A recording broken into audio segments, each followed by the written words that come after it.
Assalamualaikum warahmatullahi wabarakatuh. Halo semuanya, selamat datang di Kita Film. Di video kali ini saya akan bercerita tentang sebuah film horor Jepang yang berjudul Roommate. Tapi sebelum saya mulai ceritanya, jangan lupa ya buat kalian yang belum subscribe, ayo di subscribe dulu channel Kita Film. Seorang wanita yang bernama Harumi sedang dirawat di rumah sakit karena dia baru saja mengalami kecelakaan. Dua orang perawat lalu memeriksa keadaan Harumi. Mereka adalah Rika dan Reiko. Pria yang menabrak Harumi lalu datang untuk melihat keadaannya. Dia bernama Kensuke. Dia datang ke situ bersama seorang pegawai asuransi yang bernama Hasegawa. Kensuke lalu meminta maaf kepada Harumi atas kecelakaan itu. Setelah Kensuke pergi, Reiko lalu datang untuk mengembalikan buku milik Harumi yang ditemukan di tempat kecelakaan, dan mereka berdua akhirnya menjadi akrab. Hasegawa adalah teman SMA Kensuke. Dia lalu mengenalkan Kensuke kepada direktur lembaga kesejahteraan anak yang bernama Hamazaki. Harumi menelpon ibunya untuk memberitahu kalau dia baru saja mengalami kecelakaan. Harumi yang sedang butuh uang lalu menolak saat ibunya itu menyuruhnya pulang. Harumi berkata kalau masih banyak yang harus dia lakukan. Reiko memberitahu kalau pihak rumah sakit sudah mengizinkan Harumi pulang dan dia sebentar lagi akan mengundurkan diri dari pekerjaannya. Reiko lalu mengajak Harumi tinggal bersama di apartemen agar mereka berdua bisa tetap berhubungan. Mendengar itu, Harumi langsung setuju karena dia bisa menghemat uang jika berbagi apartemen dengan Reiko.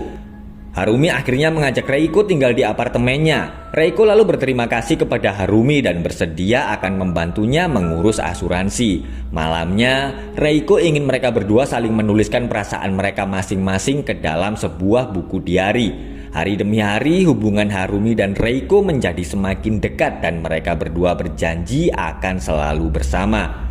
Reiko memberitahu kalau pihak asuransi tiba-tiba membatalkan rencana mereka untuk membantu biaya pengobatan Harumi. Melihat ada dua anak perempuan yang sedang bersama anjingnya, Harumi lalu berkata kalau dia ingin memiliki hewan peliharaan. Tapi Reiko menjawab kalau merawat hewan bukanlah hal yang mudah. Malamnya, Harumi dan Reiko pergi makan malam ke sebuah restoran dan mereka bertemu dengan Rika. Saat di toilet, Rika berkata kalau dia bisa membantu Reiko mencari pacar, tapi Reiko terlihat tidak senang dengan perkataan Rika. Dan ternyata Reiko memiliki masalah dengan dirinya karena dia memiliki kepribadian ganda.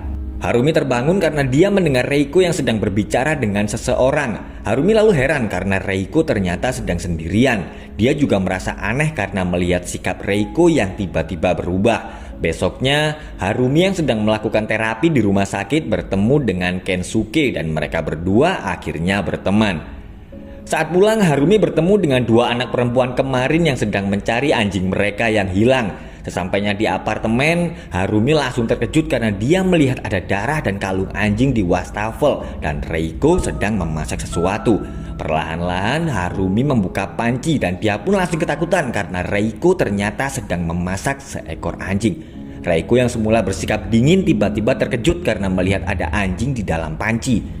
Reiko ketakutan dan berkata kalau mungkin ada seseorang yang telah masuk ke dalam apartemen mereka. Mendengar itu, Harumi lalu bertanya kenapa Reiko tidak tahu kalau seandainya ada orang yang masuk ke dalam kamar mereka. Tapi Reiko malah menganggap kalau Harumi telah menuduhnya. Setelah kejadian itu, Harumi lalu mengganti kunci pintu apartemen. Saat Harumi memberinya kunci baru, Reiko tiba-tiba berkata kalau kedua anak itu tidak merawat anjing mereka dengan baik.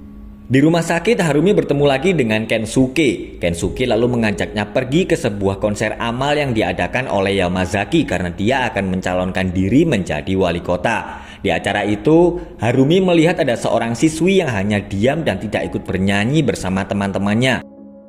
Setelah acara itu selesai, Harumi berkata kalau setelah pulih dia akan mencari pekerjaan. Mendengar itu, Kensuke lalu menawari Harumi untuk bekerja di tempatnya. Hasegawa kemudian datang dan berkata kalau dia tidak bisa menghubungi Reiko untuk mengurus masalah asuransi karena jika tidak ada persetujuan maka pihak asuransi tidak bisa membayar biaya pengobatan Harumi. Melihat Harumi yang sedang kebingungan, Kensuke lalu meminta agar Hasegawa tidak membicarakan hal itu. Harumi yang akan pulang lalu melihat gadis yang tidak ikut bernyanyi itu sedang bersama Yamazaki.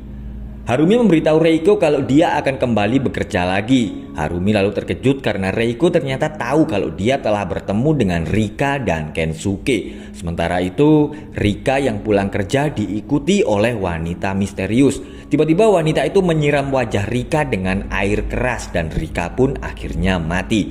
Harumi langsung terkejut karena dia melihat berita tentang kematian Rika. Harumi lalu heran karena Reiko seolah-olah lupa kalau dia baru saja makan bersamanya. Harumi masuk ke kamar Reiko saat dia sedang keluar. Harumi langsung ketakutan karena dia melihat ada baju yang dipakai oleh pembunuh Rika di lemari Reiko.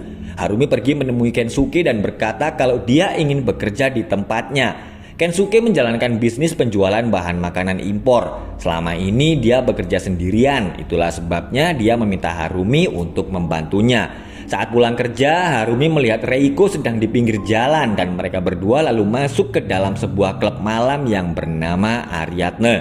Harumi heran karena Reiko berkata kalau dia adalah Mari, teman sekamar Reiko. Harumi ketakutan karena dia melihat ada tulisan "Aku adalah Mari" di dinding kamar Reiko. Kaki Harumi lalu terluka karena dia tidak sengaja menjatuhkan sebotol air keras. Harumi yang ketakutan lalu segera pergi meninggalkan apartemennya.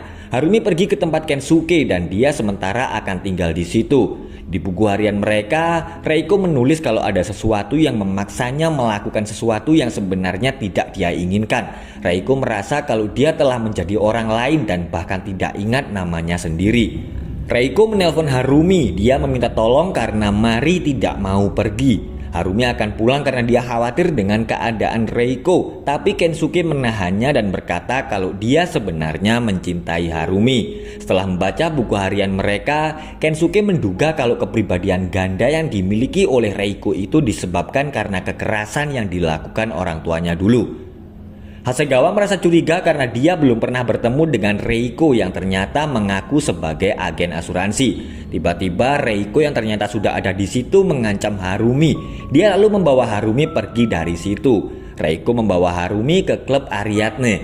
Kensuke yang sedang di apartemen Harumi mendapat telepon dari Hasegawa yang memberitahunya kalau dia akan bertemu dengan Reiko. Hasegawa masuk ke dalam klub Ariadne, tapi Reiko tiba-tiba melukai kaki Hasegawa dan dia lalu membunuhnya.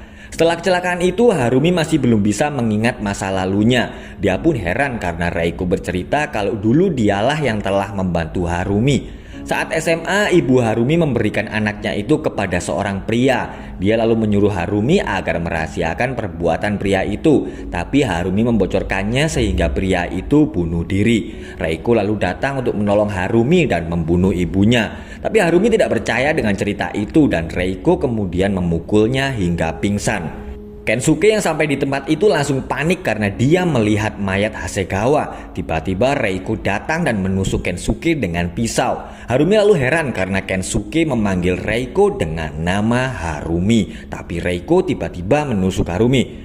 Ternyata sosok Reiko selama ini tidak pernah ada karena dia hanya ada dalam pikiran Harumi. Dan selama ini dia sendirilah yang telah melakukan perbuatan-perbuatan jahat itu. Dan setelah selesai membunuh ibunya, Harumi berkata kalau dia adalah Mari.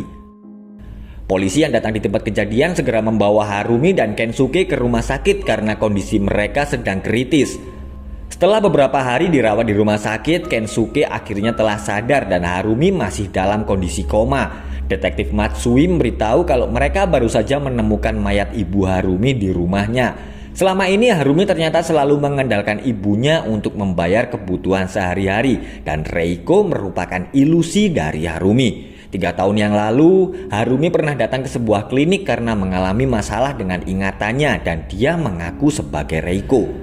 Di buku hariannya, detektif Matsui menemukan 4 tulisan tangan yang berbeda dan itu berarti ada 4 karakter yang ada dalam tubuh Harumi. Yamazaki akan mengadakan acara untuk kampanyenya menjadi wali kota, tapi tiba-tiba ada wanita yang memakai baju milik Harumi atau Reiko. Di rumahnya, Kensuke menemukan foto Harumi dan sebuah memory card. Setelah melihat isi memory card itu, Kensuke lalu terkejut karena yang diberikan kepada pria itu bukanlah Harumi, tapi Eri Ogawa, yaitu siswi yang saat itu bersama Yamazaki. Dan ternyata Yamazaki dulu telah memperkosa Eri Ogawa. Kensuke segera memberitahu detektif Matsui kalau dia telah menemukan 4 karakter dalam buku harian Harumi. Mereka adalah Harumi, Reiko, Mari, dan yang terakhir adalah Eri. Kensuke lalu berkata kepada detektif Matsui kalau Eri bukanlah sebuah ilusi, tapi dia benar-benar ada. Detektif Matsui dan yang lain lalu panik karena Harumi telah kabur dari rumah sakit. Dulu setelah Harumi menghabisi ibu Eri, dia lalu menyuruh Eri untuk mengganti nama dan Eri Ogawa akhirnya merubah namanya menjadi Mari. Kensuke yang baru sampai lalu melihat Eri menyerang Yamazaki. Saat Eri akan membunuh Yamazaki, Harumi tiba-tiba datang dan memeluknya. Harumi lalu meminta maaf karena dia telah membuat Eri melakukan hal yang mengerikan. Polisi kemudian menangkap dan membawa mereka berdua.